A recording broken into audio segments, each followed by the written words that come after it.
Aujourd'hui, je commence de zéro. J'ai tout plaqué, tout l'argent que j'ai, je l'ai mis dans mon compte bancaire, je ne vais plus utiliser vraiment rien du tout. Je vais commencer juste avec 1000 euros de départ pour que j'achète un Mac et j'achète les outils qu'il me faut. Et je vais vous montrer que seulement en 30 jours, c'est possible de commencer à gagner de l'argent. Et ça, j'en suis plus que certain. Je vais vous montrer tout le processus de A jusqu'à Z. Et ce sera vraiment très simple. Je vais vous montrer avec ce tableau ce que je vais faire à peu près.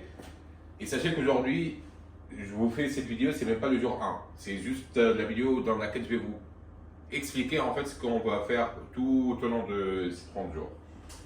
En fait, comme je vous ai dit, j'ai mis tout l'argent dans le compte, je n'ai plus rien, mais vraiment plus rien. À part les 1000 euros avec lesquels je vais acheter les outils. Les outils, c'est quoi? C'est le PC, un petit téléphone, quoi.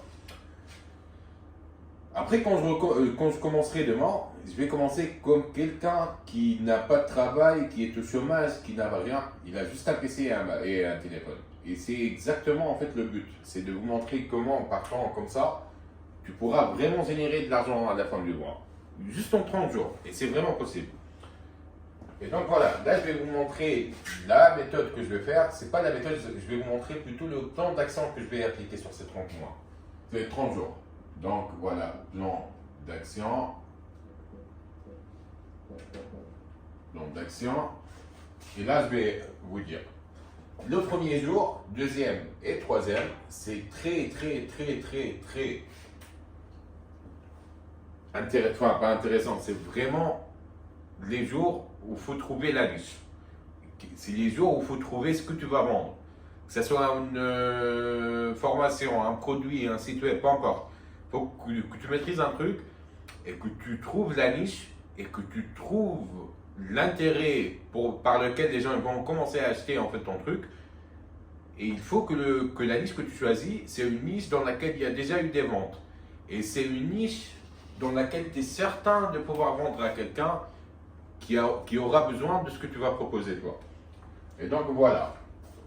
Là, les 3 premiers jours, voilà, niche. Voilà.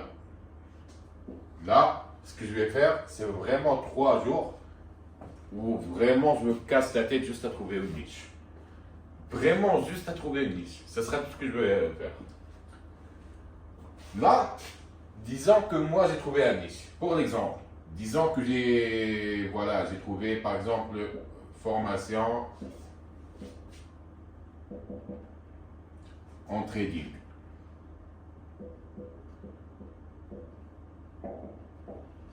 Après les 3 jours de brainstorming où j'ai trouvé ma niche, on passe au 4e jour.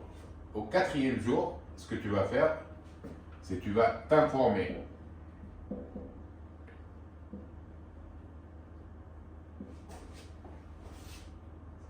C'est tout. Tu vas prendre toutes les informations nécessaires par rapport à la niche que toi tu as choisie et tu vas t'informer un maximum. Si tu ne la maîtrises pas, bien sûr. Hein. Moi, par exemple, dans le cas du trading, je maîtrise très bien. J'étais trader avant, donc je maîtrise vraiment bien le monde. Voilà, en fait, tu t'informes sur ta niche, tu passes des heures et des journées, tu te formes en vrai. En vrai, tu passes tout le temps qu'il te faut pour que ta niche, elle soit vraiment intéressante et surtout bien maîtrisée. Une fois que tu as la niche et tu t'es informé, tu fais quoi? Hop. Création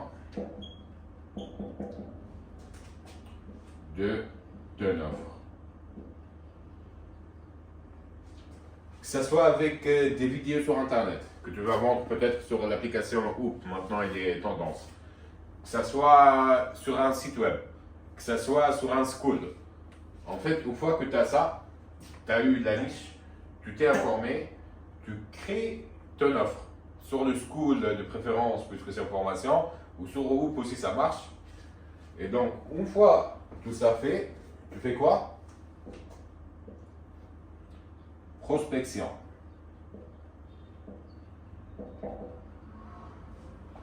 Pour la prospection, il faut que tu choisisses un réseau social par lequel tu vas commencer.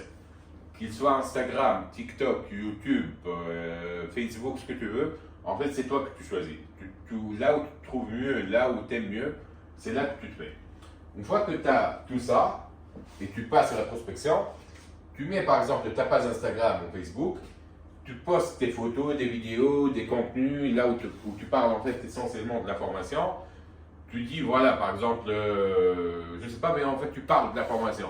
Je sais pas moi, je suis Théo, j'ai telle offre ou telle information à vous dire, etc., etc., etc. Et en fait, tu commences tout ça pour te créer une base. Et soit, en fait, pour te créer une communauté sur ce réseau social que tu as choisi. Une fois la communauté a été choisie, et les gens commencent un petit peu à te suivre, à aimer tes vidéos. En fait, là, les gens qui aiment et qui suivent tes vidéos, on appelle ça des leads en anglais. Lead, ça s'écrit comme ça pour les gens qui ne savent pas. Voilà. Lead, disons entre guillemets, c'est des prospects chauds. Une fois en fait que tu as des gens qui like ou qui commentent tes vidéos, tu vas faire quoi? De la prospection. Et ça se passe comment en fait? Tu vas à ce lead qui t'a aimé par exemple la publication en disant qu'il s'appelle par exemple Mathéo. Tu vois Mathéo et tu fais quoi? DM. Tu lui envoies un message directement. Salut Théo, tu vas bien? J'ai vu que tu as liké mon post. Est-ce que tu trouves que c'est intéressant? Est-ce que telle information te parle? Etc. etc., etc. Tu commences à lui parler et on appelle ça setting. En gros, le setting, c'est une méthode que tu vas utiliser. C'est comme un script, mais c'est par écrit. Tu vas parler avec lui, essayer de comprendre mieux à qui tu as affaire. Est-ce que c'est un prospect qui est chaud ou non? Pourquoi il a liké? Est-ce qu'il est intéressé par le trading ou non? Etc. Mais tu ne dois pas poser toutes ces questions en fait automatiquement comme moi je l'ai fait. Moi, c'est juste pour l'exemple. En fait, tu dois engager une discussion, tu dois lui parler amicalement et savoir ce qu'il cherche vraiment. Une fois que tu l'as cité et qu'il c'est bon, il est partant sur la formation, tu prends un rendez-vous avec lui. Rendez-vous. Le rendez-vous, le mieux, c'est qu'il soit sur Calendly. Calendly, c'est un site en fait par lequel les gens réservent des appels et tu choisis soit Zoom, soit Google Meet. Et après, une fois le rendez-vous réservé avec toi, en général c'est 30 minutes. Tu peux mettre plus, mais ça commence toujours par 30 minutes. Une fois qu'il a réservé l'appel, en fait, il reçoit un lien sur son mail et toi aussi tu as un lien. Et en fait, la date et l'heure du rendez-vous, tu as juste à cliquer en fait, sur le lien et tu passes directement en appel vidéo avec lui sur Google Meet ou WhatsApp, peu importe ce que tu vas mettre. Ça sera à ton choix. En fait, une fois qu'il est au rendez-vous et au call, tu fais quoi? Tu fais le closing. En fait, closing, c'est quoi? En fait, tout simplement, tu vas essayer de lui vendre ta niche par appel, en visio de préférence. Moi, je recommande vraiment surtout en vidéo, pas le vocal. En fait, voilà, du coup, tu cherches ta niche. Par exemple, la formation. Tu aimes la formation, tu t'informes à 100%. Tu crées ton offre, tu prospectes. Une fois la prospection en fait, il y a quelqu'un par exemple qui a mis un j'aime en commentaire, DM. Tu envoies un message directement. Tu fais ton setting, tu passes sur Calendly, il réserve l'appel, il prend rendez-vous et tu passes directement au closing. Et là, au closing, c'est toi et ton expérience. En taux normal, quelqu'un qui sait un tout petit peu se vendre et bien closer, entre guillemets, genre au moins un closer moyen. En fait, le taux, ça sera une vente sur 5. Une vente sur 5, c'est quoi? C'est vraiment très simple. Ça veut dire s'il y a par exemple 5 personnes qui t'ont mis j'aime sur une vidéo, sur les 5, tu vas réussir à vendre à quelqu'un. Et ça, c'est sûr, c'est de la statistique. Désolé, c'est quand vous ne savez pas.